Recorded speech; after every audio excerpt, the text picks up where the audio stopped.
భగవద్గీత అధ్యాయం 2 శ్లోకం 66 శ్లోకం నాస్తి బుద్ధిరయుక్తస్య న చాయుక్తస్య భావనా న చాభావయతః శాంతి అశాంతస్య కుతః సుఖం. ఓ మిత్రులారా, ఈ ఒక్క శ్లోకం మన సమస్త ఆంతరిక బాధలకు, అనిశ్చితికి, తలతిరుగులకు మూల కారణాన్ని బోధిస్తుంది. శాంతి లేని మనసుకి సుఖం ఎక్కడిది? తాత్విక విశ్లేషణ. శ్రీకృష్ణుడు అర్జునునికి చెప్తున్నాడు, ఎవడికి మనస్సుపై నియంత్రణ ఉండదో అతనికి స్థిరమైన బుద్ధి ఉండదు. బుద్ధి స్థిరంగా లేనప్పుడు ఆత్మతత్వాన్ని గ్రహించలేడు. ఆత్మాన్ని గ్రహించినప్పుడు మనస్సులో శాంతి ఉండదు. శాంతి లేనిప్పుడు నిజమైన సుఖం పొందలేడు. మనస్సు వశంగా లేకపోతే మన బుద్ధి లోపల బయట తిరుగుతూనే ఉంటుంది.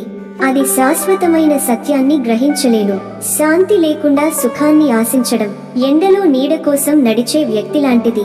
నేటి సందేశం: శాశ్వత సుఖానికి మూలం చిత్తశుద్ధి, బుద్ధి స్థిరత, ఆత్మ ధ్యానం, అంతర్గత శాంతి. ఈ నలుగురు మనసు నియంత్రణ వలననే వస్తాయి.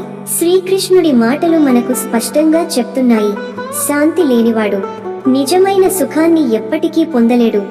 ఇవాళ మనం మనలో అడగాల్సిన ప్రశ్న: నా మనస్సు నాకు వశమా, లేదా మనసే నన్ను నడిపిస్తుందా?